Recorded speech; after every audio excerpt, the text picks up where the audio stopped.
BR Ambedkar Konaseema జిల్లా వ్యాప్తంగా సంక్రాంతి ప్రబల ఉత్సవాలు వైభవంగా ప్రారంభమయ్యాయి. 476 ఏళ్ల సుదీర్ఘ చరిత్ర ఉన్న జగ్గన్న తోట ప్రబల ఉత్సవాన్ని వీక్షించేందుకు పెద్ద ఎత్తున ప్రజలు తరలివస్తున్నారు. జిల్లాలోని అంబాజీపేట, అయినవిల్లి, అమలాపురం గ్రామీణ మండలాలకు చెందిన 11 ఏకాదశ రుద్ర ప్రబలను ఇక్కడికి తీసుకొస్తారు.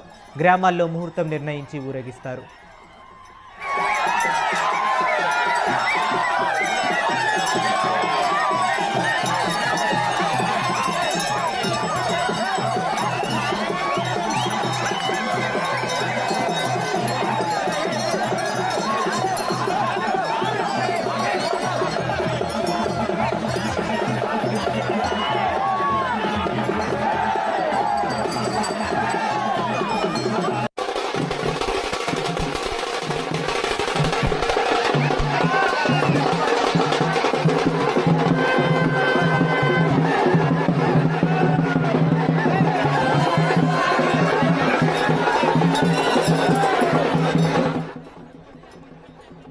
జగ్గన్న తోట ప్రబల ఉత్సవాన్ని ప్రభుత్వం రాష్ట్ర పండుగగా గుర్తించింది. ఏటా కనుమ రోజున ఉదయం నుంచి సాయంత్రం వరకు ప్రభలను కొలువు తీర్చుతారు.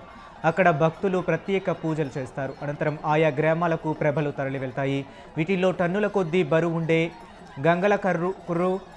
గంగలకుర్రు అగ్రహారం ప్రభలకు స్థానిక ఎగువ కౌశిక నదిని దాటించి యువకులు భుజాలపై మోసుకొని జగ్గన్న తోటకు తీసుకొస్తారు. ఈ సన్నివేశాన్ని చూసేందుకు జనం తరలివస్తారు. మిగతా వాటిని రోడ్డు మార్గంలోనికి తీసుకొస్తారు. ఈ ఉత్సవం బందోబస్తులో 300కు పైగా పోలీస్ సిబ్బంది పాల్గొంటున్నారు. డ్రోన్ కెమెరాలతో నిఘా ఏర్పాటు చేస్తున్నారు. ఇక ఇదే అంశం గురించి మరింత సమాచారాన్ని మా కరెస్పాండెంట్ నవీన్ రాజ్ అందిస్తారు. నవీన్ రాజ్, చెప్పండి, ఈ ప్రభల యొక్క ప్రత్యేకత ఏంటి? Thank you Hari. Doctor BR Ambedkar Konaseema జిల్లా వ్యాప్తంగా అయితే కనుక సంక్రాంతి ప్రబల ఉత్సవాలు అయితే వైభవంగా అయితే ప్రారంభమయ్యాయి. 476 ఏళ్ల సుదీర్ఘ చరిత్ర ఉన్న జగ్గన్న తోట ప్రబల ఉత్సవాన్ని అయితే వీక్షించేందుకు పెద్ద ఎత్తున అయితే తరలి వస్తూ ఉంటారు. అంటే ఈ జిల్లాతో పాటు ఇతర జిల్లాల నుంచి, ఇతర రాష్ట్రాల నుంచి కూడా, ముఖ్యంగా తెలంగాణ రాష్ట్రం నుంచి కూడా ఈ ప్రబల తీర్థం కోసం అయితే భారీ ఎత్తున అయితే తరలి వస్తారు. జిల్లాలోని అంబాజీపేట, అయినవిల్లి, అమలాపురం గ్రామీణ మండలాలకు సంబంధించిన 11 ఏకాదశ రుద్ర ప్రభలను అయితే ఇక్కడికి తీసుకొస్తుంటారు. గ్రామాల్లో ముహూర్తం నిర్ణయించి మరీ ఊరేగింపుగా అయితే చేస్తుంటారు. ఈ ప్రబల తీర్థాన్ని చాలా ఉత్సవంగా అయితే కనుక ఈ ప్రాంత ప్రజలంతా కూడా నిర్వహిస్తుంటారు.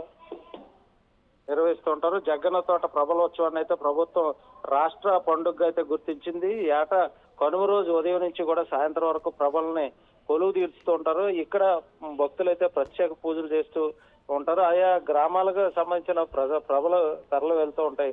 వీటిల్లో టన్నుల కొద్దీ బరువు ఉండే గంగలకొర్రు అగ్రహారం ప్రభలను స్థానిక ఎగువ కౌశిక నదిని దాటించి యువకులు భుజాలపై మోసుకొని జగ్గన్న తోటకు తీసుకొస్తున్న పరిస్థితి. ఈ సన్నివేశాన్ని చూసేందుకైతే కనుక జనం భారీగా తరలి వస్తుంటారు. మిగతా వాటిని రోడ్డు మార్గంలో కూడా తీసుకొస్తుంటారు. ఈ ఉత్సవం బందోబస్తులో 300కు పైగా పోలీస్ సిబ్బంది, డ్రోన్లతో కూడా నిఘా కూడా ఏర్పాటు చేశారు.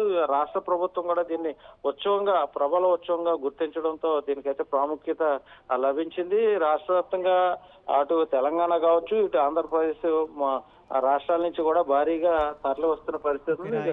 కొన్ని రోజులుగా అయితే ప్రబల తీర్థం చాలా ఉత్సవంగా నడుస్తున్న పరిస్థితి ఉంది. Okay, right. Thank you Naveen Raj.